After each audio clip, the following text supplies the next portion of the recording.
Muy buenas tardes a todos, a todas. Les damos la bienvenida en este espacio virtual del Instituto de Estudios Judiciales de la Suprema Corte.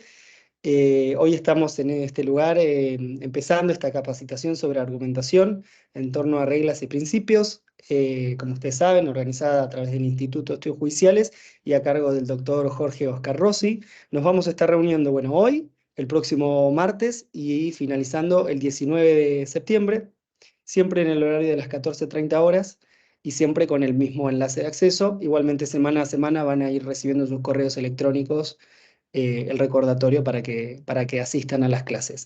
En este momento les estoy dejando en el chat un enlace a un formulario para que puedan completarlo y así acreditar su participación en este curso. Vamos a habilitar un aula dentro del campus virtual del instituto para que ahí puedan ingresar, ir bajándose todo el material. También vamos a poner ahí a disposición los videos de los 3 encuentros. Y por último, cuando termine el último encuentro, vamos a habilitar un espacio para que contesten una encuesta y también se descarguen el certificado de participación. Pero bueno, para poder tener acceso a todo esto que estaba contándoles, es importante que acrediten su participación completando el formulario que les dejé en el chat recién. Ahora bien, vamos a escuchar al doctor Jorge Oscar Rossi, abogado, especialista en Derecho de Consumo, Contratos y Derecho de Daños, un colaborador del Instituto de Estudios Judiciales desde ya hace unos años. Así que Jorge, muy agradecidos por tenerte en nuestro espacio. También agradecemos a todas las personas que se están conectando para escucharte y el espacio es tuyo. Bueno, muchísimas gracias. Buenas tardes para todos.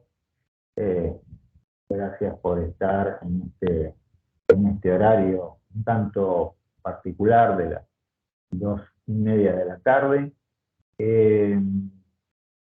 Vamos a meternos en estas 3 reuniones en un tema que tiene bastante actualidad, sobre todo en los últimos años, en especial luego de la entrada en vigencia del Código Civil y Comercial.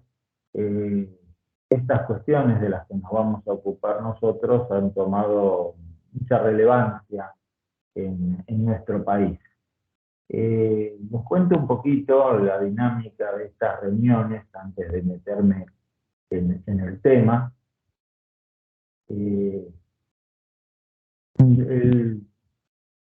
Esta reunión o este tema se podría haber tratado tal vez no en 3 reuniones, sino en 2 o en una con una mayor carga horaria. Pero decidí hacer el experimento de tratar estos temas en 3 reuniones de 1 hora y pico, cada una de ellas, porque me parece, vamos a ver si sale, que va a ayudar un poco más que tratar de meter todos los temas en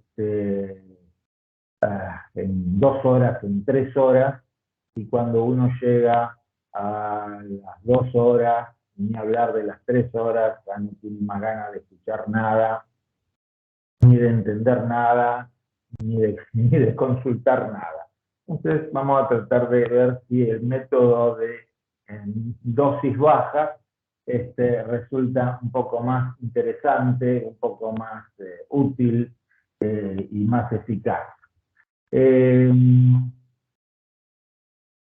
año pasado, justamente, tuve la oportunidad de dar un curso para el Instituto de Estudios Judiciales referido a argumentación en torno a las cuestiones de cuantificación, argumentación en aquellas sentencias que tienen que cuantificar, por ejemplo, daños y perjuicios.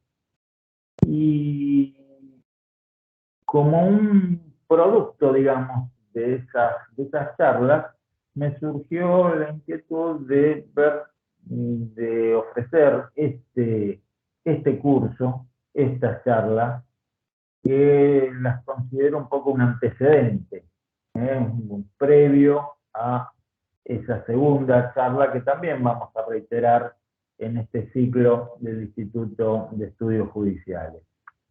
Lo que hablemos hoy, lo que hablemos el martes y el otro martes, como ya dijeron, está siendo grabado, se va a poder volver a ver en el campus del instituto. Este PowerPoint y otro material también se va a compartir.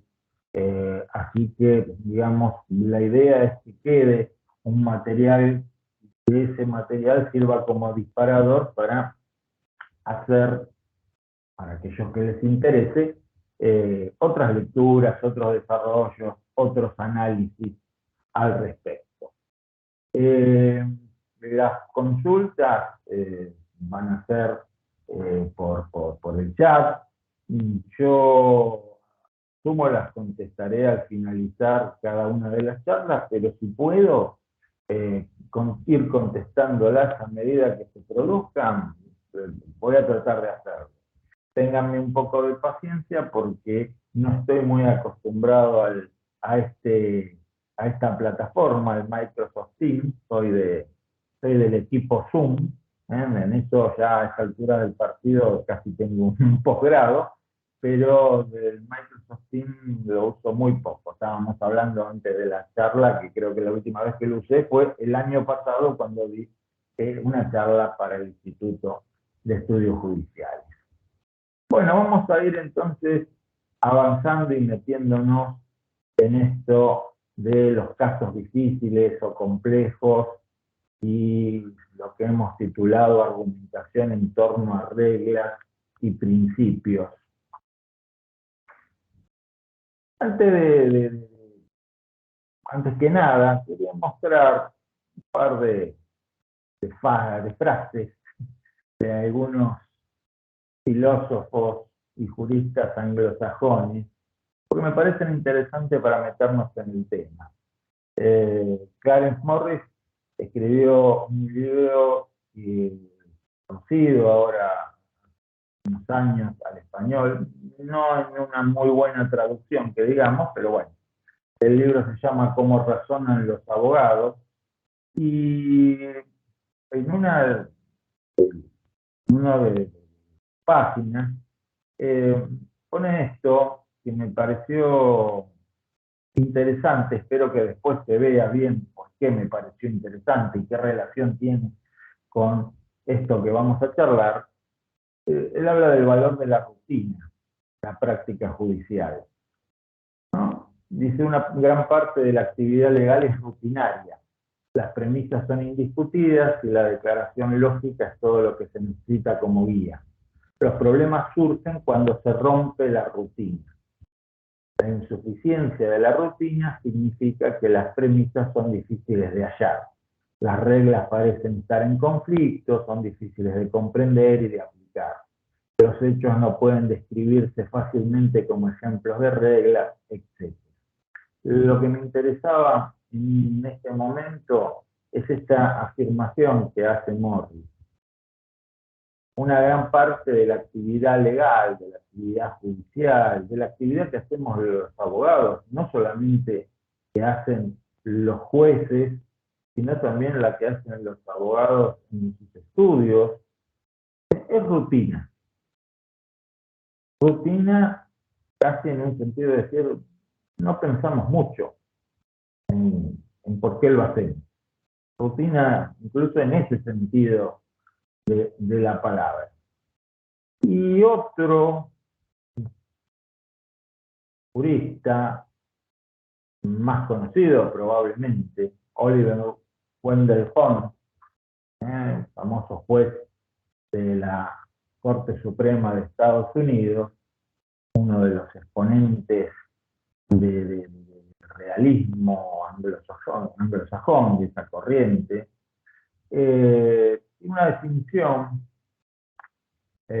muy contundente sobre lo que él entiende que es derecho. ¿No? En un ensayo muy famoso, conocido como La Senda del Derecho, dice, yo entiendo por derecho las profecías acerca de lo que los tribunales harán en concreto. Nada más ni nada menos. O sea, esa capacidad de predecir lo que los tribunales van a hacer. cosa que muchas veces el cliente pregunta, ¿no? ¿Y cómo va a salir este juicio? Bueno, para poder decirle cómo va a salir este juicio, uno tendría que poder justamente predecir, ¿eh?, cuál va a ser la conducta que van a tener los tribunales.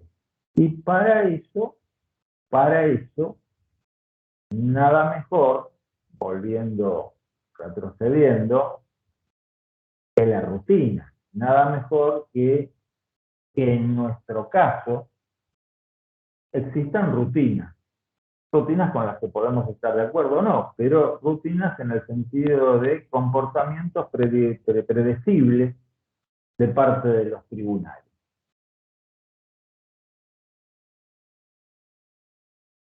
Bueno, eso lo dejamos por el momento ahí en una especie de paréntesis, esto de la rutina, la predicción,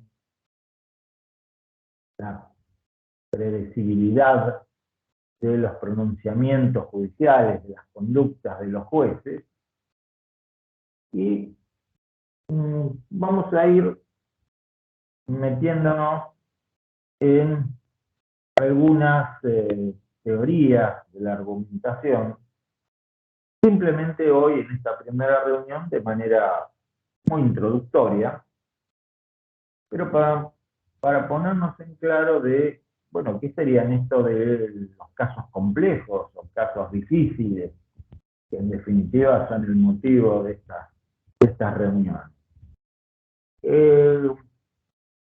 Los especialistas en argumentación,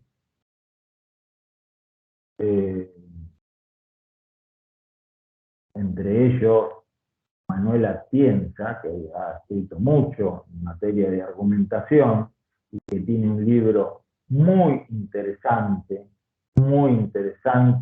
y que se puede descargar legalmente de internet, un libro que se llama Las razones del derecho. No digo que sea un libro sencillo, digo que es un libro interesante.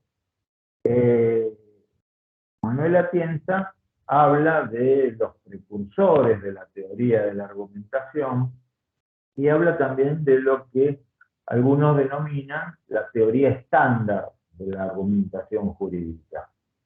Y uno de los referentes de esta teoría estándar de la argumentación jurídica es Neil McCormick, fundamentalmente por una obra suya de 1978.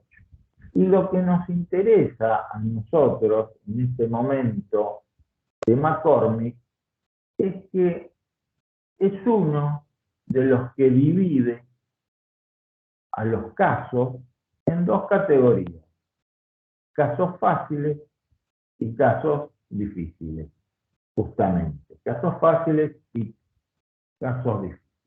Primero vamos a tratar de explicar qué es lo que entiende McCormick por casos fáciles, qué es lo que entiende McCormick por casos difíciles. Después vamos a sacar del freezer eso que estuvimos viendo hace unos minutos, lo que decía Holmes, lo que decía Morris. Por empezar, McCormick entiende que caso fácil es aquel donde puedo fundar la solución del caso con el método deductivo. No se requiere ninguna otra herramienta.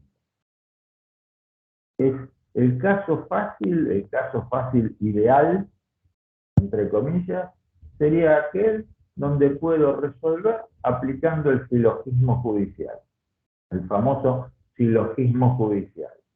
Ese silogismo judicial que algunos codificadores del siglo XIX, del siglo XVIII, pensaban que iba a ser la tarea del juez, ¿no?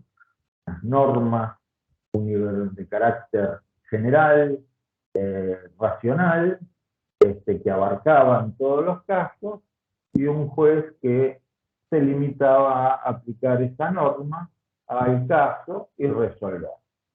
Entonces, en esta imagen idealizada, tenemos una norma que en ese silogismo funcionaría como la premisa normativa y también como la premisa mayor.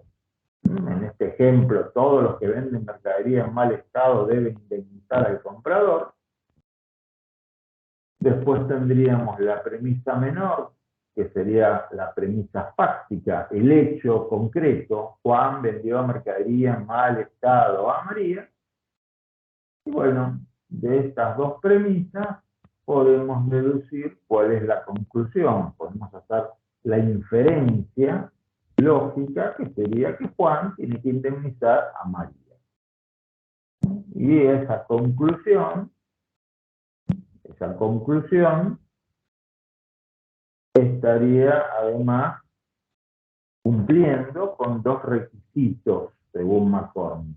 Consistencia, porque es formalmente lógica, porque se desprende del silogismo judicial, porque Juan está incluido en ese conjunto mayor que es el de los todos que venden mercadería deben indemnizar. Entonces se daría ese requisito de consistencia. Si pasa A, entonces B, y además se daría también cumplimiento a ese requisito de universalidad. Esta solución se aplica a todos los casos. Hasta acá, muy bonito, muy hermoso, espectacular, todo muy bien.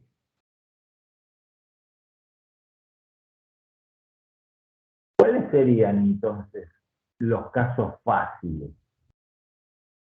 Porque aquellos de ustedes que hayan visto estas premisas pueden haber entrado con una serie de dudas de si el caso es tan fácil o si estoy dando por supuestas determinadas cosas. Entonces, McCormick le va a decir cuáles serían esos casos fáciles. Y los que no presentan ninguno de estos cuatro problemas. Problema de interpretación, problema de relevancia, problema de prueba, problema de calificación. Si falta alguno de estos, o mejor dicho, no si falta, si existe alguno de estos problemas, y ni hablar si hay más de uno, entraríamos en los casos difíciles. Ahora nos vamos a meter un poco en qué es esto, de qué estamos hablando, de problemas de interpretación, de relevancia, de prueba o de calificación. Problema de interpretación, por ejemplo, por vaguedad o ambigüedad de las normas. Hay dos problemas, el problema de interpretación y el problema de relevancia, que en la terminología de McCormick son problemas normativos, porque afectan a la premisa normativa. Y acá viene bien para retroceder e ir empezando a enganchar algunas cosas. Problema de interpretación si hay vaguedad o ambigüedad de las normas. Uno diría, bueno, escúchenme, vaguedad o ambigüedad de las normas. Es difícil encontrar una norma que no tenga problemas de vaguedad o de ambigüedad. ¿Por qué? Porque las normas, como todos sabemos, están expresadas en el lenguaje natural, están expresadas en un lenguaje rigurosamente formalizado como podría ser el lenguaje matemático. Entonces uno puede llegar a tener problemas de vaguedad prácticamente siempre, o de ambigüedad. Si vamos justamente a este ejemplo, que es el ejemplo que da McCormick, de todos los que venden mercadería en mal estado. Mal estado. ¿Cómo debemos interpretar mal estado? Todos los que venden mercadería, tenemos que interpretarlo en un sentido literal.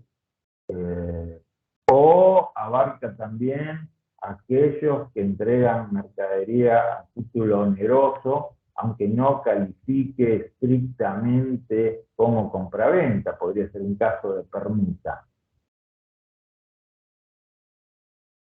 Excluye el que entrega mercadería a título gratuito. ¿Por qué lo excluye? ¿Por qué no tendría que indemnizar? Bueno, problemas de interpretación.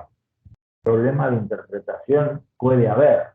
¿Por qué puede haber? Y porque me animo a decir que siempre que tenemos que aplicar una norma, en mayor medida o en menor medida, tenemos que interpretarla. Interpretar la norma implica darle un sentido a esa norma, darle un significado. Pero, a ver, el tema es que en ese caso haya un problema de interpretación, que no es lo mismo, parece un juego de palabras, no es lo mismo a que haya que interpretar la norma. Porque como decíamos, interpretar la norma prácticamente siempre hay que interpretarla. O siempre hay que interpretarla. Pero ¿cuándo tendríamos un problema de interpretación? En la práctica. En la práctica, y ahora me voy al principio de todo, tenemos un problema de interpretación cuando no existe una rutina en torno a la aplicación de esa norma.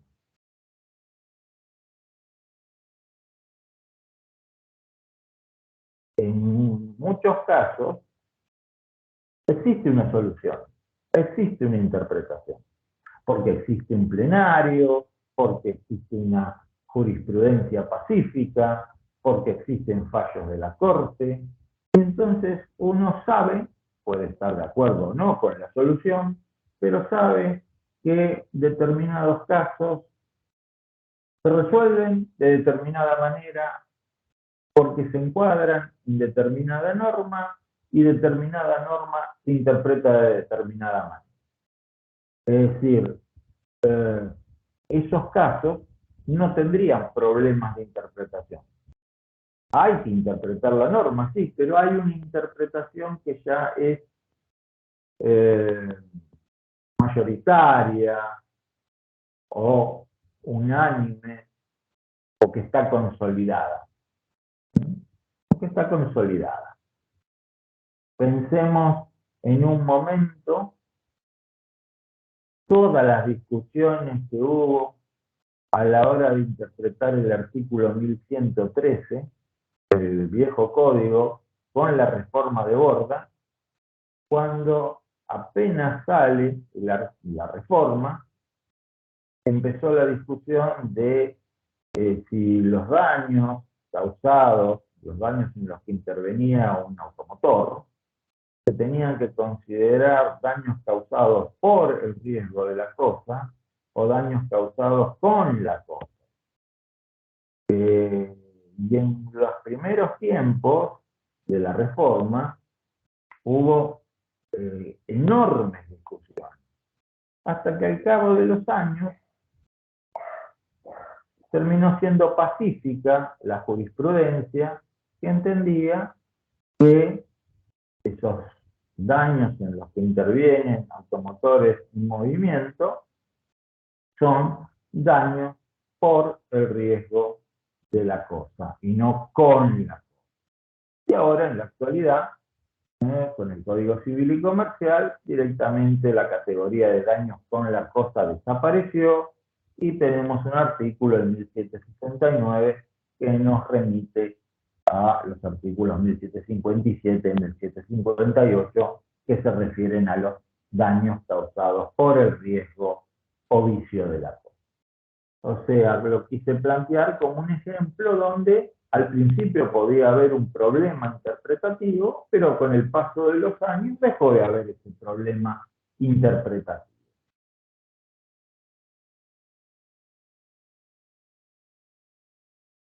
Entonces, este ejemplo que mencioné se va a replicar en todos los problemas que menciona McCormick.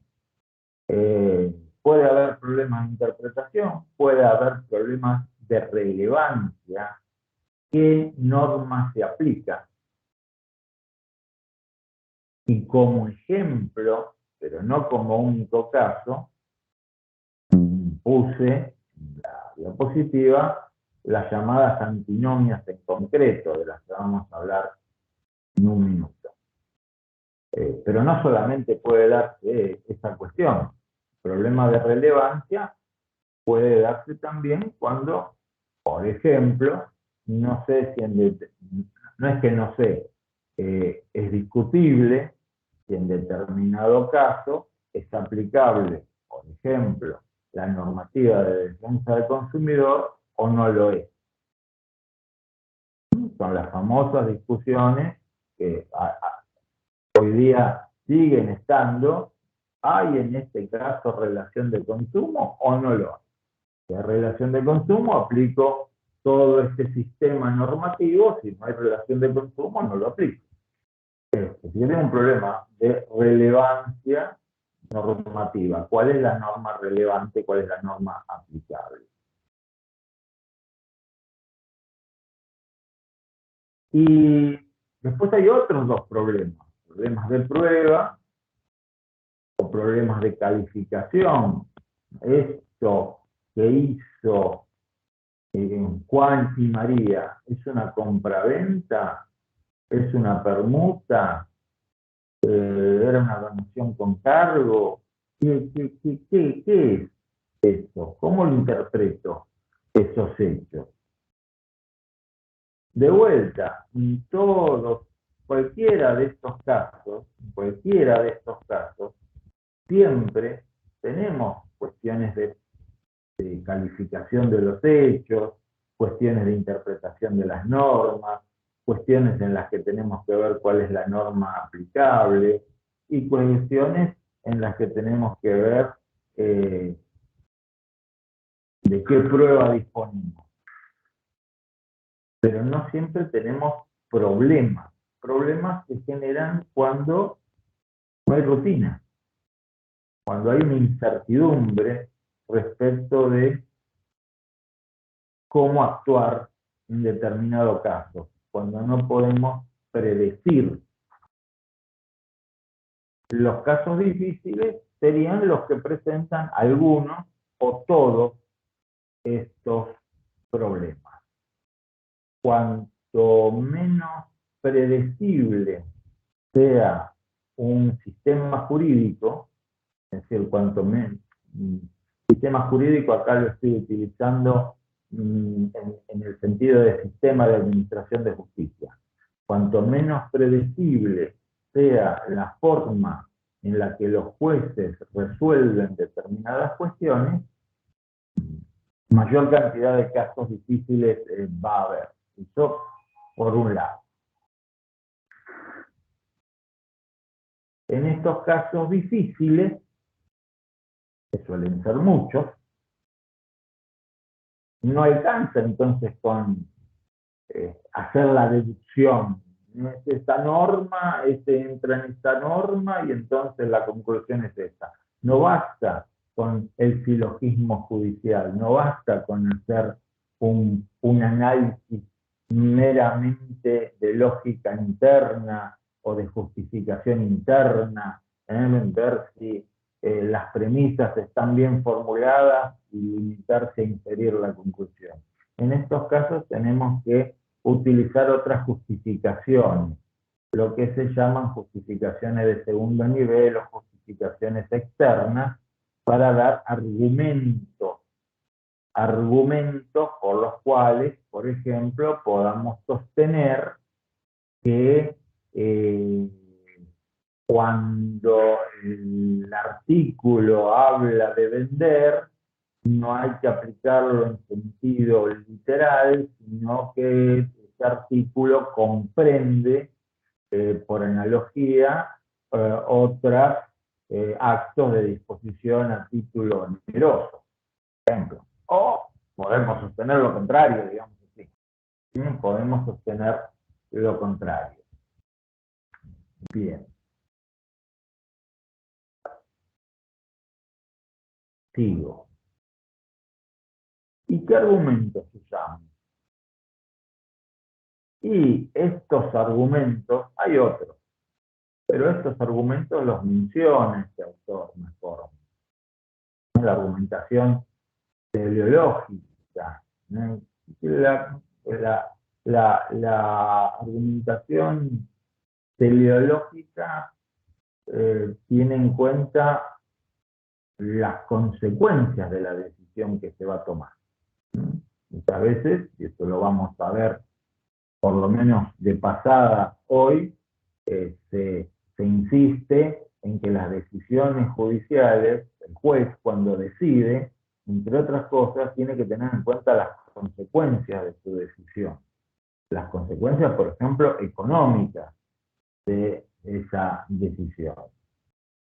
Otro tipo de argumentación muy común es la que tiene que ver con lo que podríamos llamar lo ético, lo que McCormick habla de la argumentación deontológica, lo que se debe hacer, lo que no se debe hacer, la mal llamada moral y buenas costumbres, ¿no? Muchas veces los jueces recurren, y también las partes, a la hora de dar un planteamiento a eso, a lo valorativo en torno a lo que sería correcto o incorrecto. Y otro tipo de argumentación que utilizamos muchísimo, yo casi diría exceso, es la llamada argumentación autoritativa, porque lo dice la ley, o porque lo dice Chambías, o porque lo dice Borba, porque lo dice la doctrina. Esto es así porque lo dice la doctrina. Por supuesto, esta argumentación autoritativa, junto con las otras, pero me viene bien como el ejemplo, tiene un beneficio. El beneficio que puede tener esta argumentación cuando es compartida es hacer predecible la conducta de los tribunales. Claro, ustedes me pueden decir, es predecible, es injusta tal vez. Bueno, otro tema, digamos. Es otro tema.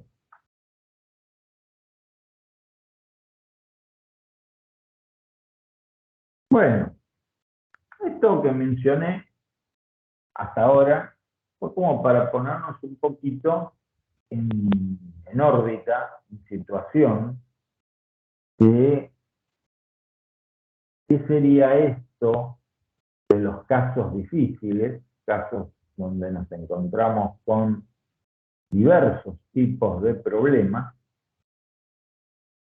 que pueden estar en la interpretación o en la relevancia de la norma, o que pueden estar del otro lado, en la parte de los hechos, la prueba de los hechos, en la interpretación de los hechos, en entender qué es lo que pasó, para después poder encuadrar esos hechos en el plexo normativo. Sobre el primer tema, o mejor dicho, sobre los dos primeros problemas de McCormick, ¿no? Los problemas de interpretación de la norma y fundamentalmente los problemas de relevancia, se ha ido desarrollando una teoría y una serie de discusiones muy grandes, muy fuertes a nivel Europa, a nivel Estados Unidos, y en los últimos años, con impacto en nuestro país, y con especial aplicación o haciendo especial aplicación en aquellos casos donde nos encontramos con lo que algunos llaman una colisión o un choque o una antinomia entre principios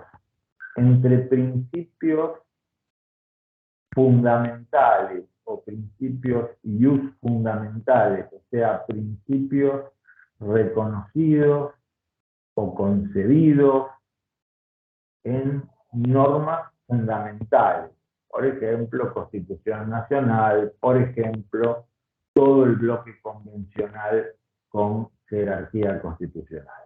Y el ejemplo viene bien porque en Argentina de estos temas, se empezó a hablar primero, con ocasión de la reforma constitucional en el 94, y justamente con esta incorporación de una serie de tratados internacionales que pasaron a tener jerarquía constitucional, con lo cual digamos que el contenido constitucional se amplió enormemente, por eso que ahora algunos autores hablan de un bloque constitucional, palabrita relativamente nueva, y entonces aparece esa idea, pero con eso solo no sería nada. Aparece también un concepto que se termina plasmando fuertemente con el Código Civil y Comercial, que es el concepto de constitucionalización del derecho. En especial, pero no exclusivamente, la constitucionalización del derecho privado. ¿Por qué digo en especial? Porque se ve muy fuerte en el Código Civil y Comercial que entra en vigencia en el 2015, ¿no? Donde en los artículos 1 y 2 se plantea la idea de que para interpretar y aplicar las leyes se debe hacer teniendo en cuenta las normas constitucionales y los tratados internacionales de derechos humanos.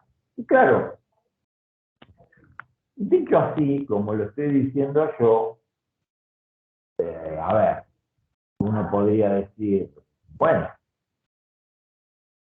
siempre hubo que tener en cuenta la Constitución Nacional, ¿no? No es la norma fundamental, siempre hay que tenerla en cuenta. Hay que respetar la Constitución. Y es por eso siempre el derecho civil estuvo constitucionalizado.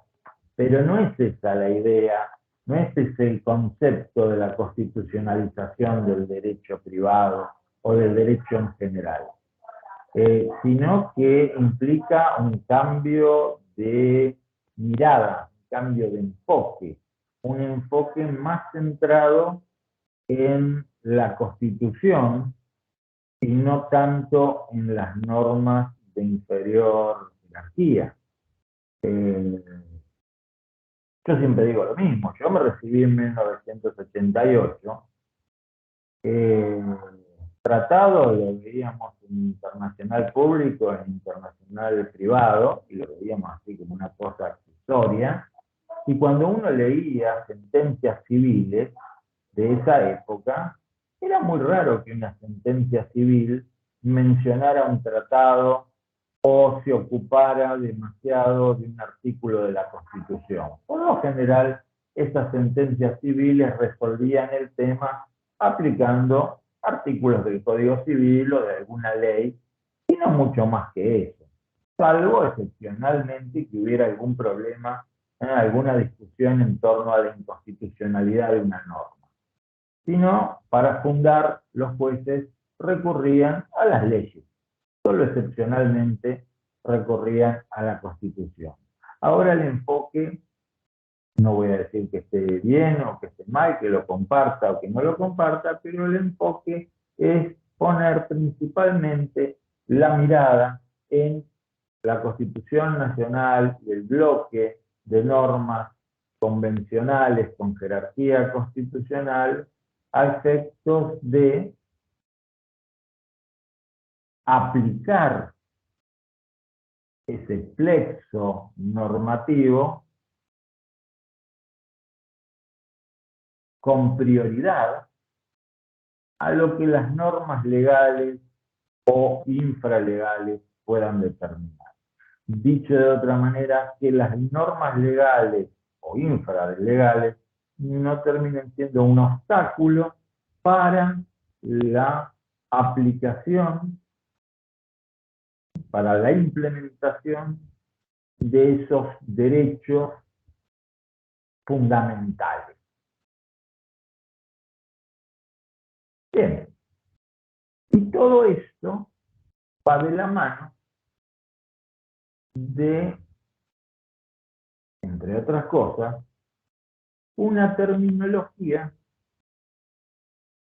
que hace foco en una división en dos especies o dos categorías de normas: los principios y las reglas. O sea, algunos teóricos, uno de los más destacados, uno de los más famosos es Alexis,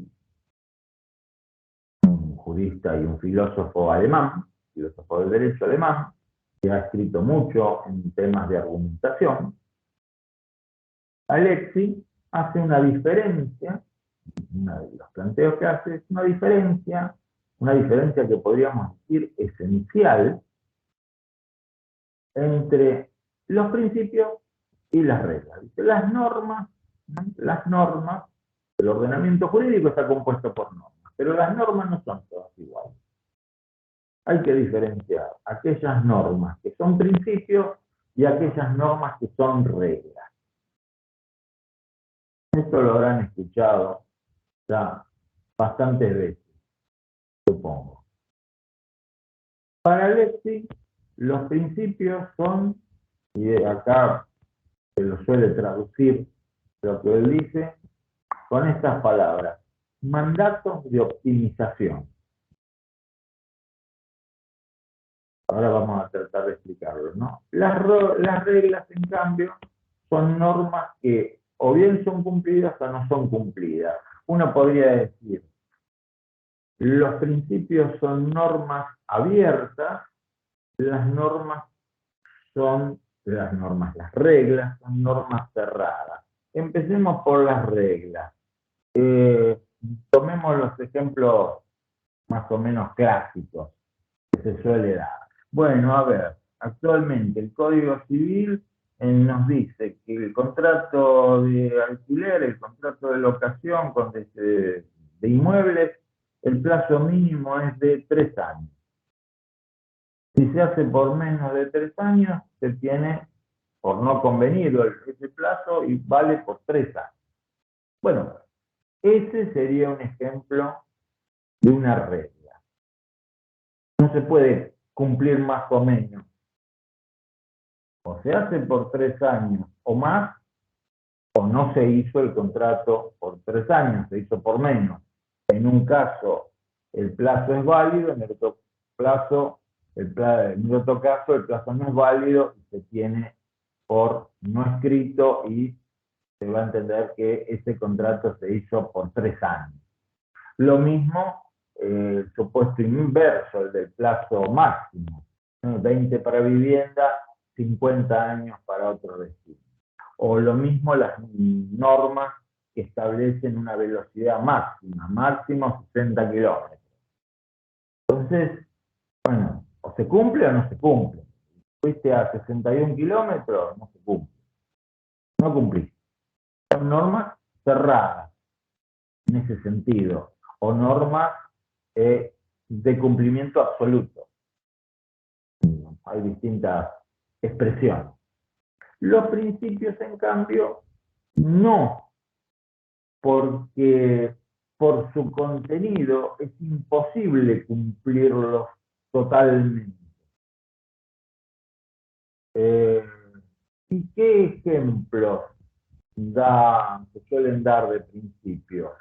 Y el principio de inviolabilidad de la propiedad, el principio de derecho a la vida, el principio de libertad de expresión, el principio de respeto a la dignidad personal, el principio de autonomía personal, y bueno, la lista, porque en realidad no hay una lista, la lista, no hay lista, no hay lista de principios.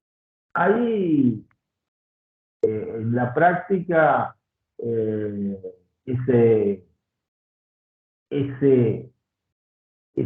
contenido de ese principio, esa conducta que el legislador establece, es un mandato a los otros órganos del Estado y a la sociedad en su conjunto de realizar esa conducta el máximo posible según las circunstancias. El máximo posible según las circunstancias. ¿Por qué? Y porque estos principios pueden chocar con otros principios. Tenemos, valga la redundancia, una serie de reglas o métodos, para no decir reglas, para resolver los conflictos normativos, ¿no? Ley posterior, ley superior, ley especial. Bueno, esto funciona bien o bastante bien cuando se trata de reglas. Pero cuando se trata de principios que tengan la misma jerarquía, o sea, principios que se encuentren explícita o implícitamente reconocidos en normas fundamentales, en normas de jerarquía constitucional, no funciona ley posterior, ley superior, ley especial. Y un principio tampoco se puede decir hay que cumplir este principio y dejar de cumplir el otro si se produce un choque entre ambos. Entonces, siguiendo siempre con esta terminología de Alexis, ¿cómo lo resolvemos? Antes de avanzar en cómo lo resolvemos, que es el objetivo fundamentalmente de las dos reuniones siguientes, hoy vamos a decir algo, pero las dos reuniones siguientes nos vamos a ocupar más de eso, como una forma de resaltar, que quiere, la importancia práctica de lo que estamos hablando. Bueno, acá me permití traer un párrafo de un voto del doctor Lorenzetti, que es de mayo del 2021, donde, vamos a leerlo primero, vamos a empezar con la primera parte de este párrafo. Un principio jurídico es un mandato destinado a lograr su máxima satisfacción de un modo compatible con otros principios competitivos que resulten aplicables en el mismo campo de argumentación. Vamos, miramos uno y otro. Mandato destinado a lograr su máxima satisfacción. Mandato de optimización. Este párrafo de Lorenzetti es inequívocamente alexiano, digamos así.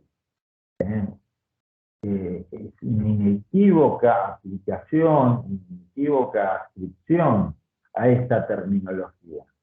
Porque este concepto de Alexis, de que los principios son mandatos de optimización, aclaro, aunque lo vamos a ver más adelante, no es la única definición de principio, ni siquiera es la definición tradicional de principio. Porque uno cuando empieza a estudiar en la facultad, se enfrenta con los famosos principios generales del derecho. Eso de los principios viene hace mucho. No lo inventó ni Alexis, ni la Constitución del 94, ni el constitucionalismo del siglo XX. Viene hace mucho. En el propio Código de Vélez Arfiel se hablaba de los principios generales del derecho. Pero muchos juristas entienden a los principios, entienden el término principio, como una pauta para interpretar una conducta. Por ejemplo, el principio de buena fe, bueno, quiere decir, las conductas de las personas las tenemos que interpretar aplicando esa pauta, aplicando esa vara de, por ejemplo, la presunción de buena fe o la exigencia de un comportamiento atento, diligente, según el caso de que nos estamos ocupando. Este concepto de Alexis es un concepto propio de él, pero lo que me interesa es que ha tenido recepción. Ha tenido recepción en muchos doctrinarios, ha tenido recepción y tiene recepción en muchos jueces y ha tenido recepción en muchos tribunales superiores. El caso de Lorenzetti no es único, pero como Lorenzetti reúne las características de juez de la Corte Suprema y doctrinario, y tiene un libro, por ejemplo, Teoría de la Decisión Judicial, en la que trabaja mucho ese tema, por eso me pareció importante tomar este párrafo de uno de sus votos en un recurso de hecho, donde había varios principios: la libertad de comercio, protección del trabajo, federalismo, descentralización institucional de las decisiones, y esos principios, en este caso concreto, se encontraban en conflicto, se encontraban chocando. Y la idea entonces es, ¿qué hacemos? Y vuelvo a la primera oración de este párrafo de Lorenzetti, porque refleja muy bien el pensamiento de Alexis, pensamiento que después vamos a analizar. Principio es un mandato destinado a lograr su máxima satisfacción, a optimizarse. Por ejemplo, libertad de comercio. Absoluta libertad de comercio no va a haber. Pero el principio obliga, impone, manda a que se dote a los habitantes de la nación de una serie de herramientas a fin de posibilitar al máximo esa libertad de comercio.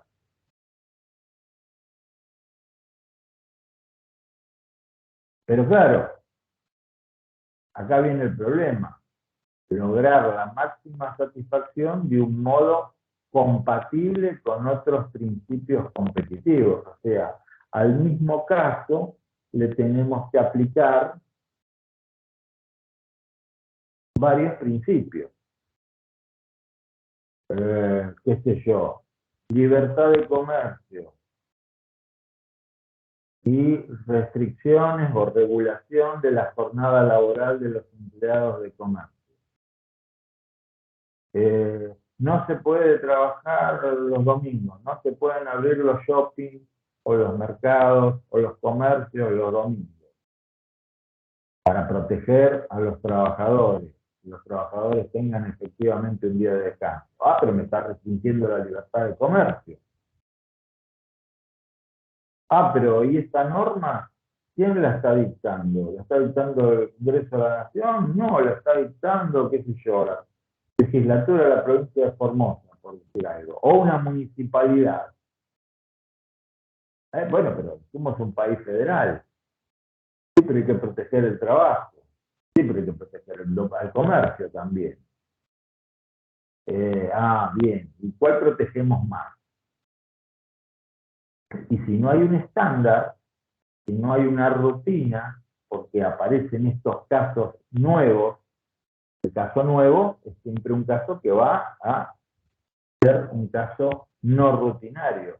El caso nuevo, podríamos decir, por definición, casi por definición, es un caso difícil, porque no hay rutina, porque no hay un precedente, porque es difícil predecir cómo se va a resolver. Entonces ya ahí va a haber un inconveniente, ahí va a haber un problema. Para ir redondeando por hoy y ver en un caso concreto de qué estamos hablando cuando hablamos de casos complejos, supongo que todos recordarán el caso de Natalia de Negri, que llegó hasta la Corte Suprema de Justicia de la Nación, que terminó resolviendo hace poco más de un año, el 28 de junio del 2022, era un caso contra Google, donde Natalia de Negri invocaba el denominado derecho al olvido. Lo que ella pretendía era que Google dejara de indexar determinados sitios de Internet que tenían contenidos que hacían referencia al pasado, o concretamente a un episodio concreto del pasado de Natalia de Negri, que fue su intervención en el caso conocido como del jarrón de Coppola, que ya pasó hace bastantes años, que en su momento fue inmensamente famoso, inmensamente escandaloso, por los protagonistas involucrados, por escándalos previos y escándalos que se generaron junto con el caso judicial en sí. Y bueno, lo que planteaba Natalia de Negri, y lo planteó en distintas instancias con diversa suerte, era que, bueno, ella ya era otra persona. Ella había cambiado, su vida había transcurrido por otros lados, que era una persona pública, que tenía actuación en algunos programas de televisión, y que bueno, no podía quedar, entre comillas, pegada su imagen a episodios que habían pasado hace un montón de años, y que no podía ser que cuando alguien pusiera Natalia de Negri en Google, en vez de aparecer lo que está haciendo ahora, y apareciera vinculada al jarrón de Coppola y todas las cosas que había hecho Natalia de Negri en este momento. Entonces pedía que se ordenara a Google que dejara de indexar estos sitios como una forma de buscar implementar ese derecho al olvido. Por favor, demos vuelta a la página, borrón y cuenta nueva. Todo eso lo enmarcaba dentro de su derecho al honor, a la privacidad, a la intimidad. Por otro lado, el planteo, uno de los planteos que hacía Google, estaba referido con que ordenar eso constituiría una restricción a la libertad de expresión. Y bueno, empleando esto en un lenguaje, en la terminología de Alexis, y si lo quisiéramos reducir en dos principios, ¿no? Derecho al honor y protección de la libertad de expresión, claro, ninguno de esos dos principios se puede aplicar en forma absoluta.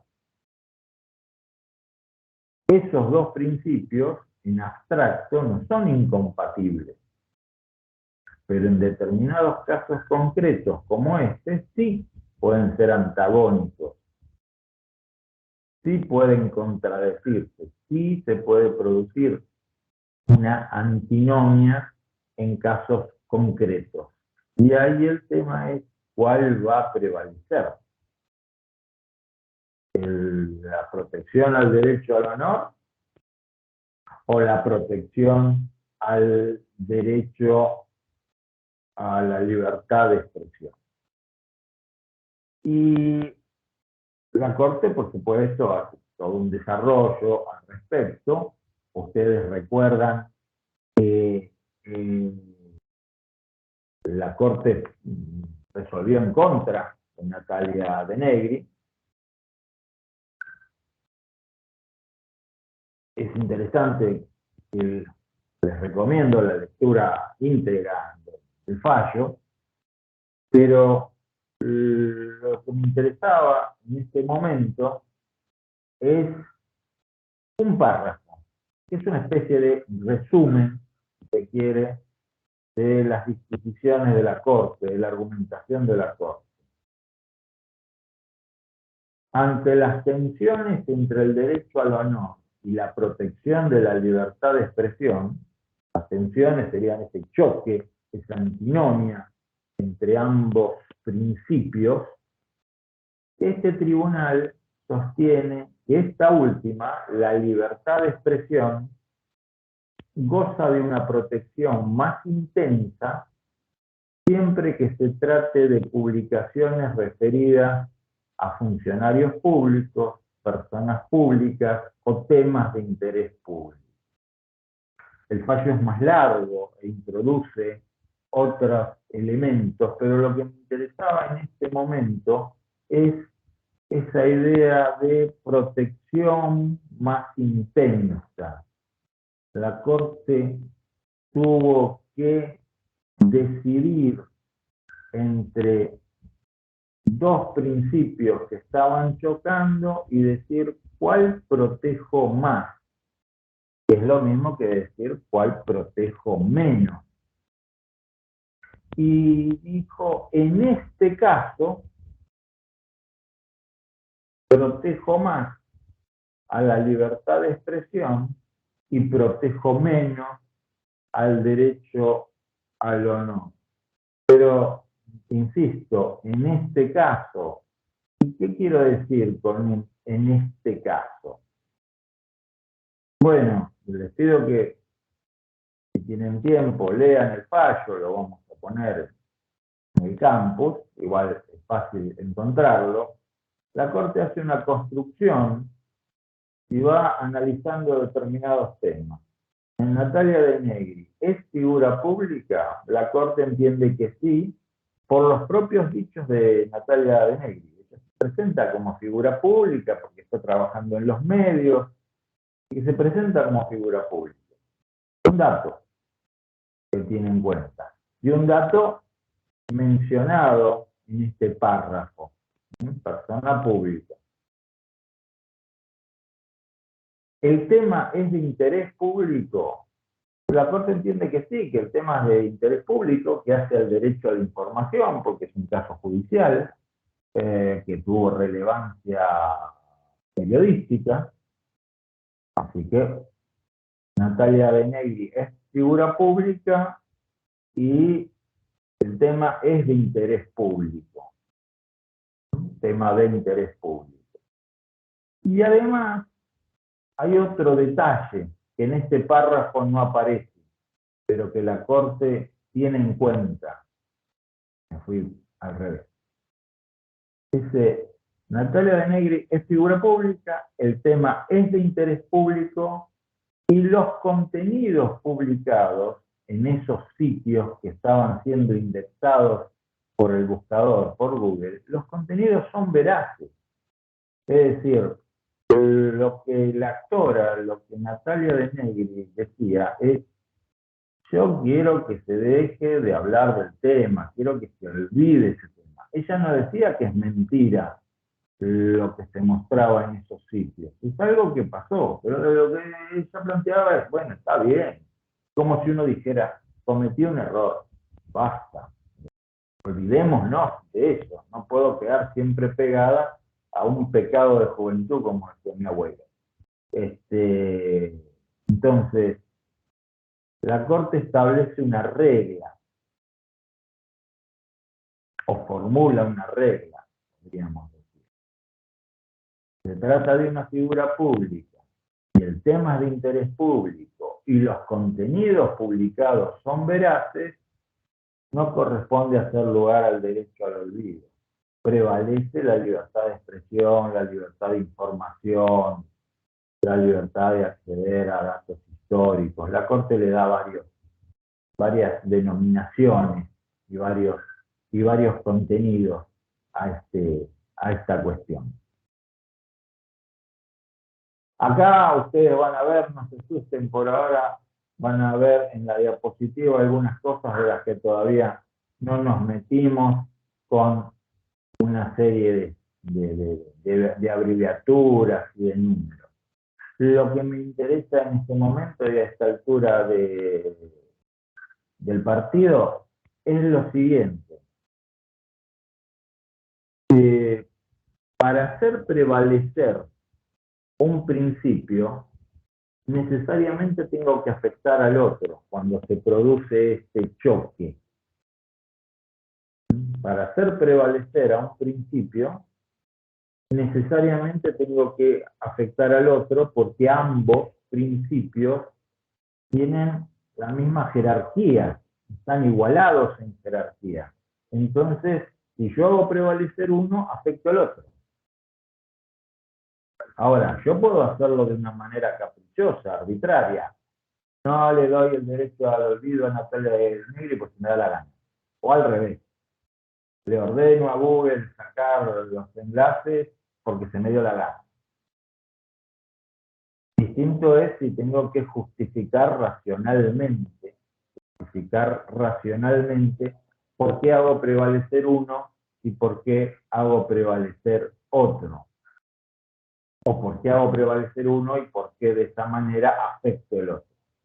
Entonces, por hoy, lo que voy a decir, ¿no? Lo que voy a decir es lo siguiente.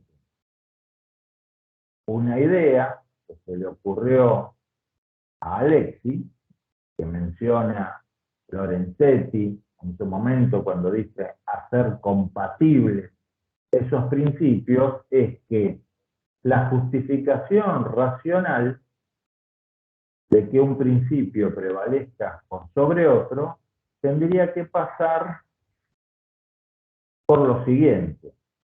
Yo tendría que analizar si para que prevalezca, tomemos este ejemplo, para que prevalezca el principio de libertad de expresión, yo tengo que afectar el principio de respeto al derecho al honor. Tengo que afectarlo. ¿Cómo es esa afectación? ¿Es una afectación grave o es una afectación leve? Porque afectación va a haber. O es una afectación moderada. Y el caso contrario, si hago prevalecer el derecho al honor por sobre la libertad de expresión, ¿cómo es esa afectación? ¿Es una afectación grave, leve o moderada? Entonces, por hoy, lo que digo es, bueno, uno podría decir, si para que prevalezca el principio de libertad de expresión, la afectación al derecho al honor es leve, y en cambio, para que prevalezca el derecho al honor, la afectación del principio de libertad de expresión es grave, tendría que prevalecer el principio de libertad de expresión, porque haciendo prevalecer el principio de libertad de expresión, optimizándolo, digamos, maximizando ese principio, afecto levemente el otro principio. En cambio, en el caso contrario, para hacer prevalecer el derecho al honor, afecto gravemente el otro principio. Entonces es más racional, porque es menos costoso, porque es menos dañino, como lo quieran decir ustedes, la primera solución. En principio, ¿no? Es lo que Alexis llama la interferencia. de un principio por sobre otro. Bueno, lo dejamos ahí y lo último que menciono es que de lo que estamos hablando es de algo que, entre otras maneras, se denomina ponderación de principios. Ponderación de principios, ponderar principios o ponderar principios ius fundamentales, principios contenidos en normas fundamentales. Ahora, y esto lo dejo como quien dice para la próxima. ¿Qué queremos decir con esto? Y acá viene una de las partes más interesantes, si quiere, de esta cuestión. Cuando hablamos de ponderar principios, estamos diciendo que vamos a ver, por ejemplo, el martes que viene, un método que va a lograr, a través de este método, vamos a conseguir la única solución justa en un caso donde hay un choque entre principios y fundamentales, o en cambio, algo más modesto. Ponderación de principios sería un medio, un método, o una herramienta, o una fórmula para lograr una solución plausible. Una solución plausible. Una solución plausible es una solución admisible, una solución con la que podemos estar de acuerdo, pero no deja de ser una solución. ¿Qué quiero decir con esto? No es la única solución, sino que es una solución racionalmente justificada.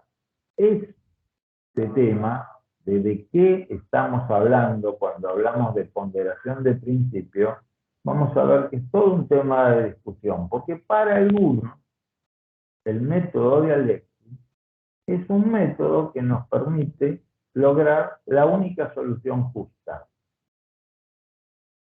Mientras que para otros, a lo sumo, es un método, y ni siquiera el único método, que permite lograr una solución plausible, es decir, una solución racionalmente justificada. Bueno, hasta acá llegamos por hoy. Si hay consultas, con todo gusto. No he visto consultas específicas, sí consultas de si la clase está grabada, sí, está grabada, así que va a estar puesta en el campus, y no he visto consultas específicas sobre lo que estoy hablando, lo cual, como siempre, puede significar dos cosas: o que resultó clarísimo y fascinante, o que se desmayaron, se aburrieron, se fueron, no les importó en absoluto lo que estoy hablando.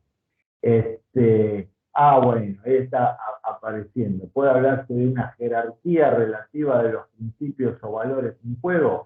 Y si en realidad usan otra terminología, Alexis y los partidarios, les van a decir esos principios son de la misma jerarquía, pero en los distintos casos van a tener un distinto valor o un distinto peso. Se habla mucho del peso. De hecho, vamos a mencionar una fórmula que utiliza Alexis, que es conocida como la fórmula del peso, y que básicamente lo que trata de establecer es, en determinada antinomia concreta, cuál de esos principios tiene un mayor peso, hacia dónde se inclina la balanza, cuál de esos principios tiene que prevalecer, sin que eso signifique que el otro quede absolutamente desplazado. Porque en cuanto a jerarquía normativa, tienen la misma jerarquía normativa, están en el mismo plano. Son normas, por ejemplo, fundamentales, normas constitucionales, o normas que están dentro del bloque constitucional convencional, no están uno por encima del otro. La protección de los intereses económicos del consumidor y la propiedad. la inviolabilidad de la propiedad. En principio son, valga la redundancia, dos principios perfectamente compatibles y que no se contradicen.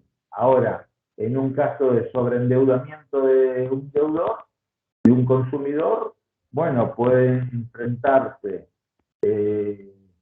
esa inviolabilidad, la garantía o el derecho a la inviolabilidad de la propiedad del acreedor que tiene un crédito y ese derecho a la dignidad y a la protección de los intereses económicos que tiene el deudor. Y tienen la misma jerarquía, pero si en un caso, según como lo interpretemos, podemos hacer prevalecer uno u otro. Acá dice, el peso o valor está dado por la especificidad o generalidad del principio. Bueno, ya que hablamos de especificidad, uno de los críticos de Alexi, que es Moreso, catalán, habla de un método que él propone, que se llama especificacionismo, que busca formular una regla concreta en cada uno de estos casos, que según Moreso sirve, es un, digamos, un método superador al de Alexi. Para otros, Moreso y Alexi están hablando básicamente de lo mismo, pero con distintas palabras. En sí, la fórmula se va a aplicar en casos concretos y los ejemplos que Alexi va a dar, algunos de los cuales nosotros vamos a ver, son sobre casos concretos, fundamentalmente en el caso de Alexi, casos que fueron resueltos por el Tribunal Constitucional alemán.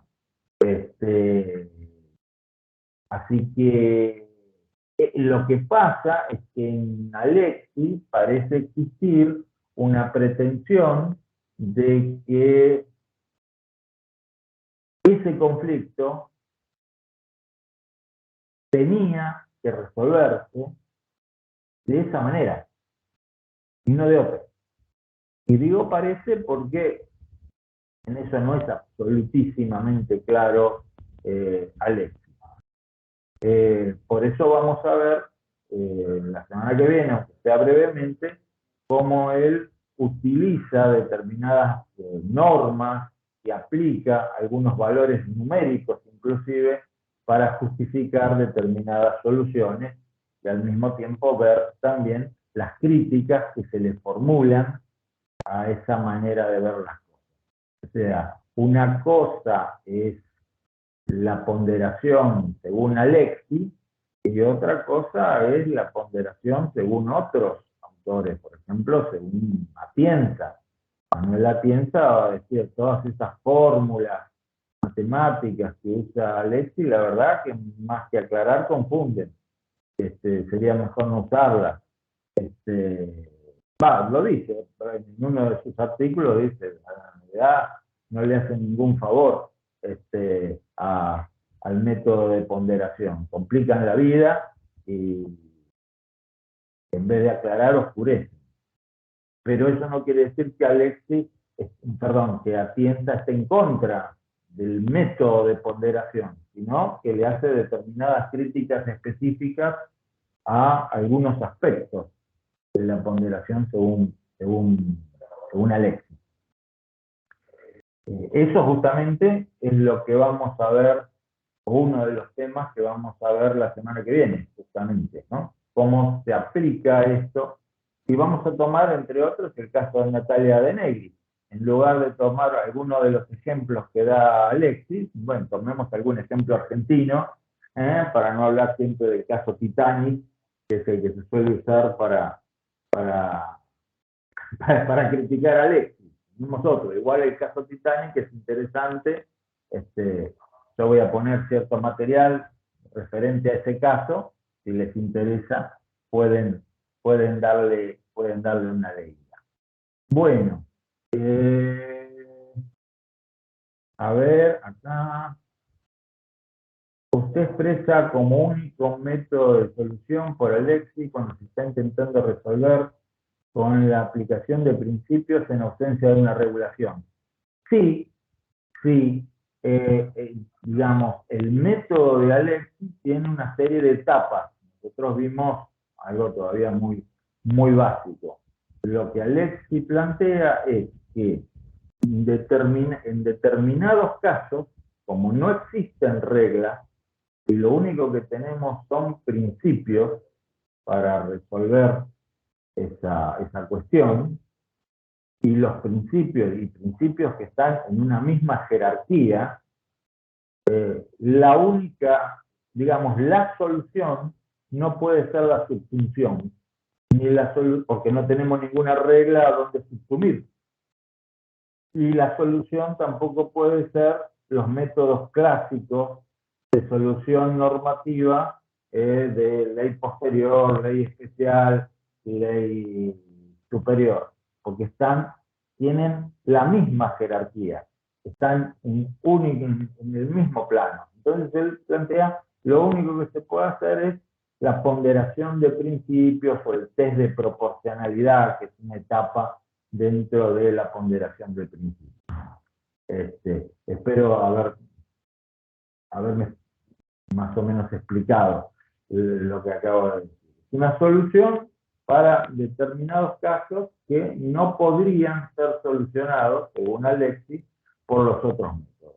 Por supuesto, quienes critican estas posturas dicen, no es así, se podrían solucionar utilizando el método de la subsunción o el método, para decirlo de manera completa, el método interpretativo subsuntivo. El máximo o uno de los máximos críticos de Alexi es Juan Antonio García Amado, que plantea, todo ese es un método, pero no es el único método, ni siquiera el mejor método, y él justamente, uno de los ejercicios que hace, y que en cierto sentido vamos a hacer nosotros, es tomar el mismo caso, utilizar el método de Alexi para resolverlo, y utilizar el otro método y ver cómo se puede llegar a la misma solución, con ambos. Desde ya que la que estábamos hablando de García Amado y esta postura en la que se enrola García Amado, les van a decir que nunca puede asegurarse que la solución a la que se llegue sea la única solución. Siempre puede haber otras soluciones igualmente plausibles, igualmente específicas.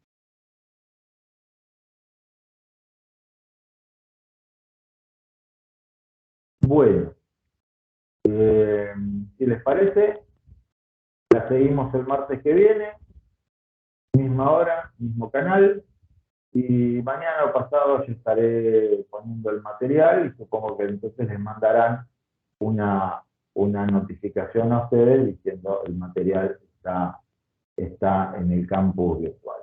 Bueno, espero que les haya resultado más o menos interesante.